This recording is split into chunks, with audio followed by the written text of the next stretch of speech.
everyone, and welcome to my dining room.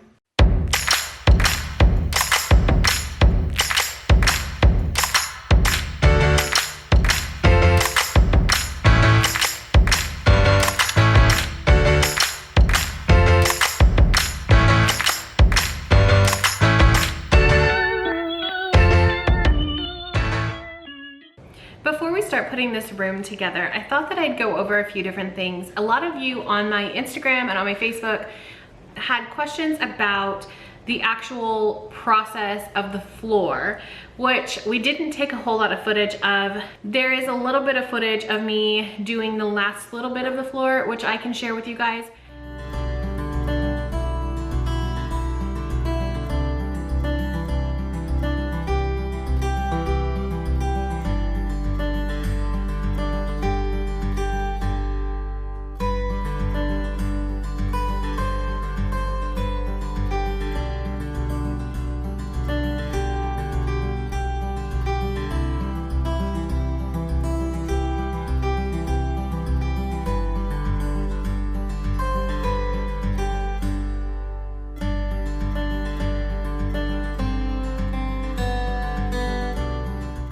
The entire floor process took us from October until this past week to finish.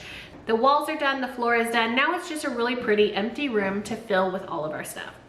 So this is gonna be a small series with the dining room and eventually some other spaces in the downstairs area of my house.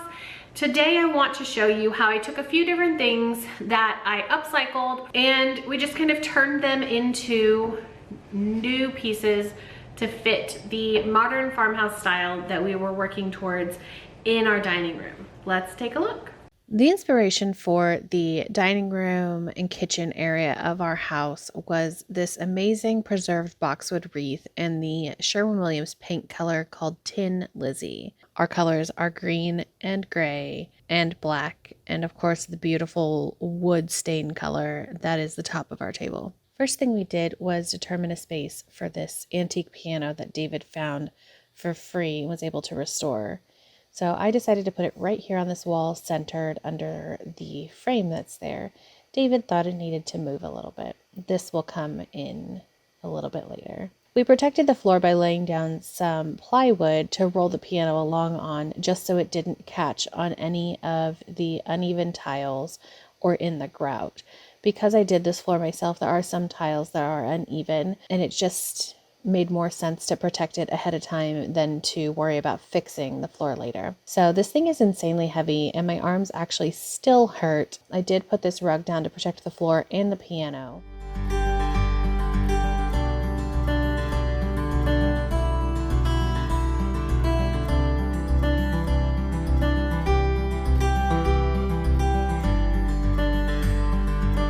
This is David realizing that the piano is not centered because he moved the rug. After measuring it, it was actually off by about 2 inches, which is what David moved the rug to when he came in and fussed with it behind my back. We were able to move it just the 2 inches over that it needed to be moved, and it's centered on this wall and looks beautiful in this space. This piano bench is actually a little bit too tall for this piano. I found it at a Goodwill for $15. So we're going to shorten the legs a little bit to the 19 inches that the internet tells us it should be. And to do that, we're just going to take the legs off. They're just bolted on the inside onto a bracket, so they were really easy to remove.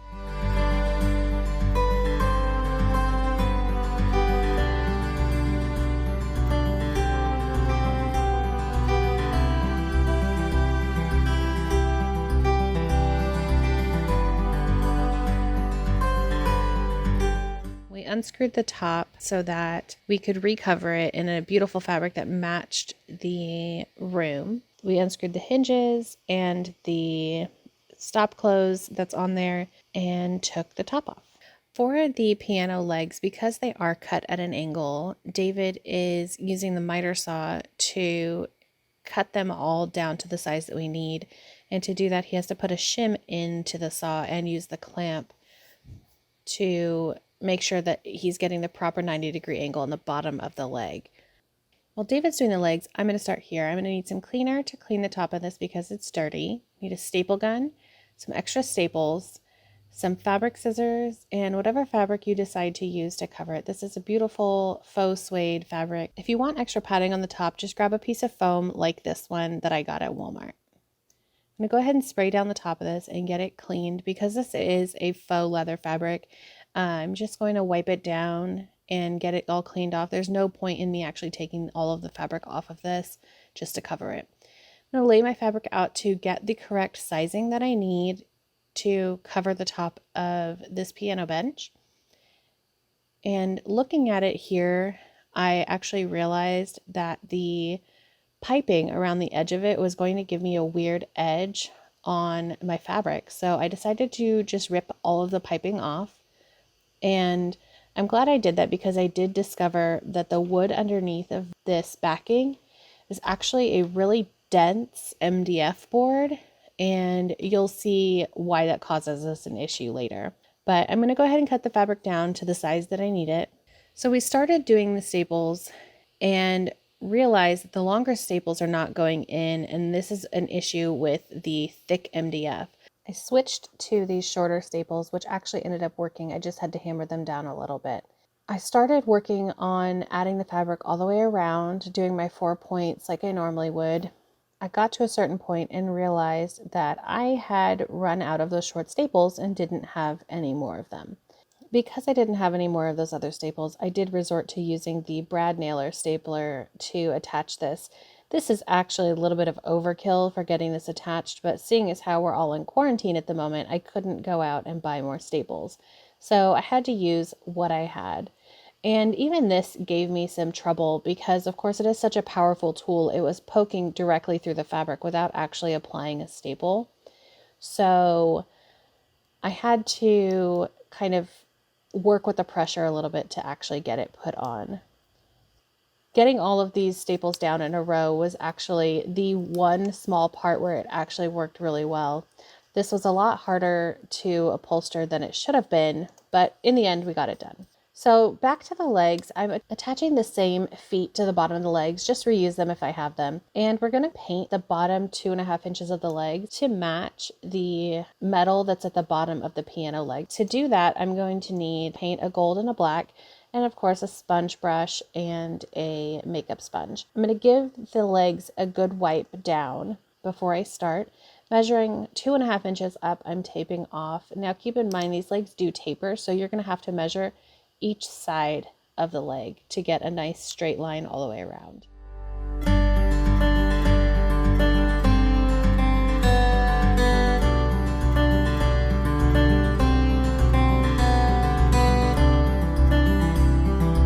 So to start this, I'm going to paint just a layer of gold on the bottom of each of the legs that I taped off to give it a shiny undertone of metal. And I'm going to do that for each leg.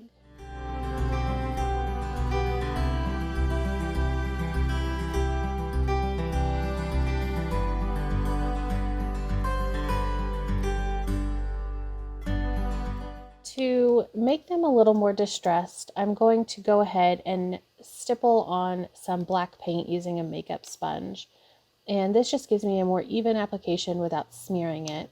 And then I'm going to dab off some of the black paint to give it a little bit more of a distressed look. And this is what they look like, distressed and not distressed. So when I finish, I took off the tape on all the legs, and you can see it's a nice crisp line as though it were a leg cap, just like the one on the piano itself. Now that all the legs are done, we're going to go ahead and reattach them to the base, which is really easy. It's just opposite of taking it off. You're just going to pop the leg back in its place and screw the little nut back onto the bolt. Do that for each of the 4 legs and make sure that they're nice and tight so that when somebody sits on it, it doesn't fall.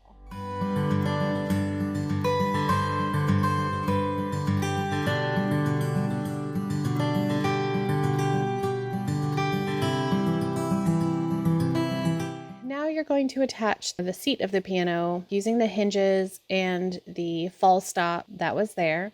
Make sure that when you're putting your fabric on, you mark where the screw holes are underneath.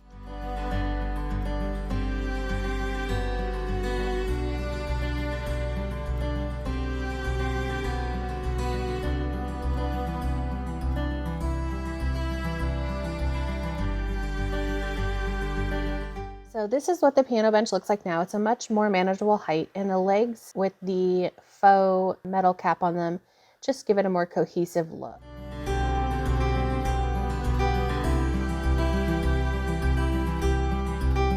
Now we're moving on to the chair. This is the chair that I found for free on the side of the road during bulk trash day, and it matched the look and feel of the chairs that I already had, and I thought it would be a perfect head chair for our table.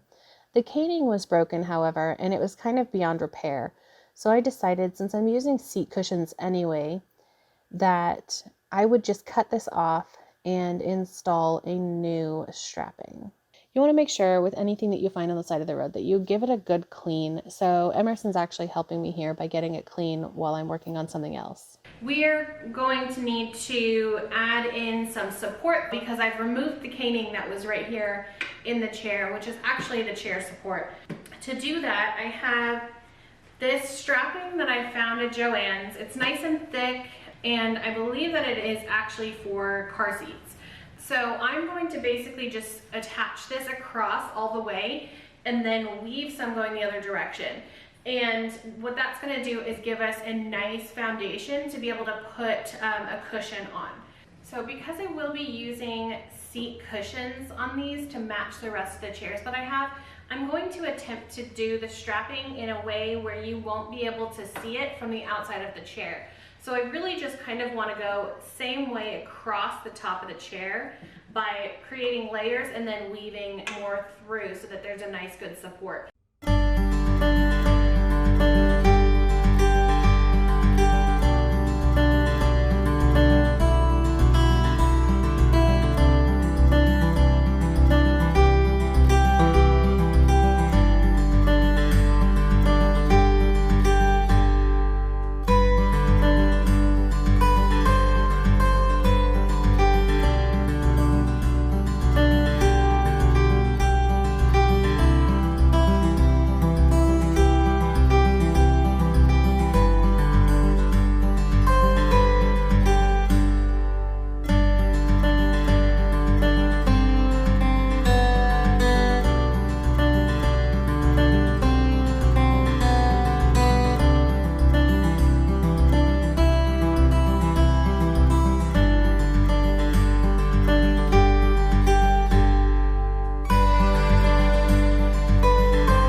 That took all of maybe 6 or 8 minutes to do, and now it's nice and taut. You want to try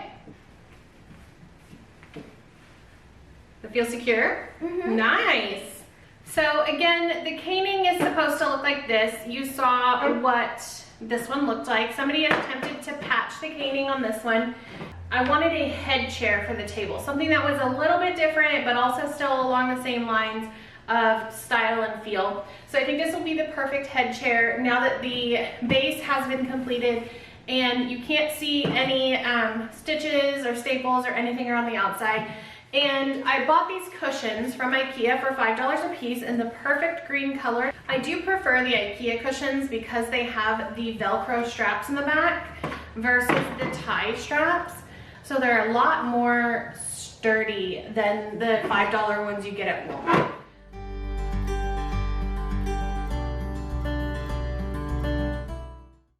The next thing to do was get the table back in place. We did allow enough space for the piano bench to be there. My parents bought us this table from a local flea market called Trader's Village, and it had this amazing antique table base. The top just wasn't the right size for us, so David actually built the top that you see here, and it's just not a budget option to buy new legs for this table or to find another set of antique legs that fit the vibe. So what I wanted to do, because we do love the shape of these so much, is just give it a fresh coat of paint in a color that is more coordinating with them.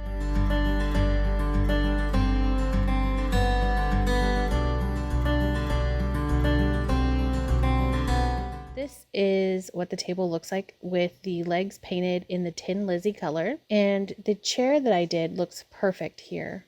I really love how everything is turning out. Of course, this is just the basic furniture pieces and we still have more work to do. I can't wait to finish the next video and get some art and stuff up on these walls and just add some finishing touches.